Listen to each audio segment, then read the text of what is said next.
At number 10, Unggoy Manluloko. 9, Baboy and Madumi and Matakaw. 8, Frog and Echosera. 7, Kalapating Mababa ang Lipad and Prostitute. 6, Ahas and Tredor. 5, Kalabaw and Broken English. 4, Tuko and Kapituko sa posisyon. 3, Crab and Crab Mentality. And 2, Tuta and Political Crony. And at number 1, ang nanguna ang pinaka-unfair animal depiction is the buwaya and the congressman or police.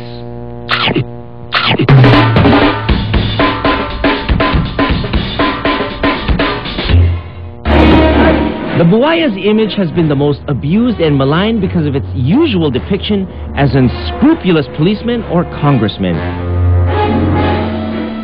Kinatatakutan ng mga Indio, mga sinaunang Pilipino ang mga buwaya. Isa nga sa paraan ng pagsubok halimbawa sa mga krimen, sinong nagkasala ay patatawirin ng isang tao para masubok sa ilog na may mga buwaya para masubukan kung siya ay nagsasabi ng totoo o hindi. Kung siya ay nagsisinungaling, maaari siyang lulunin ng buwaya. First, I'll describe kung bakit gano'n yung buhaya na predator siya, ibig sabihin top of the food chain siya. So, ang kinakain niya, mga malalaking hayop. And then, sa sobrang laki niya, ang style niya is ambush type. Siya yung maghihintay pag may lumapit na zebra o usa, bigla na lang siyang aatake at doon niya nakakain yung pagkain niya. Oo, matakaw ang buhaya. Kung kumain sila, talagang lagok. Kung tao kinain nila, isang buong tao kakainin nila. Pero, pag busog na, tumitigil. Matitulog na silang ganyan. At kikilos na ng uling sila kapag nakaramdam na ng matinding gutom. Kawawa naman si Lolong! Nananahimik! Nasisira ang reputasyon! That is not amazing! Lolong, I'm with you. Oh, he lost all his Twitter followers. Oh my God. Oh, why do people compare the buwaya to these corrupt politicians and law enforcers? Mga buwaya kayo!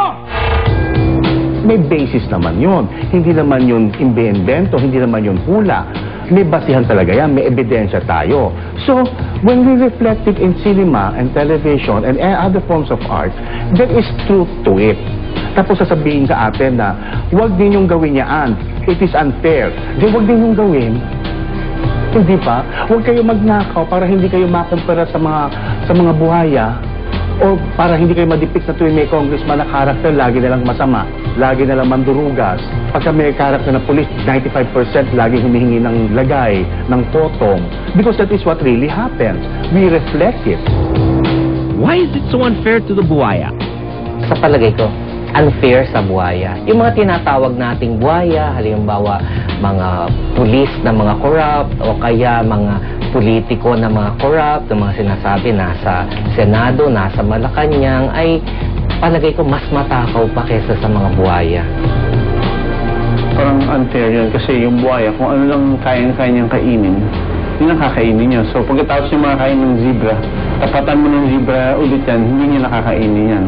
Alright, let's give the floor to Lolong and the other buwaya who suffer from this unfair depiction in the media. Ang pinaka-defender of the animal. Pag kinumpara kami ay mga santo. So hindi naman patas yung pagkumpara nyo sa kasamaan yung mga tao. Kami, nabubuhay lang kami. Pag tumakbo yung pagkain namin sa lupa, hindi na namin mahabol yun. Unlike yung tao, gigipitin ka talaga para maglabas ka ng panlagay, you know. Hoy, magsitigil kayo. Magpakatao muna kayo bago nyo i-compare yung sarili sa amin. Kami buhaya kami, binibigyan namin kayo ng magagandang bag. Kayo, ano binibigay nyo sa amin? Konsumisyon.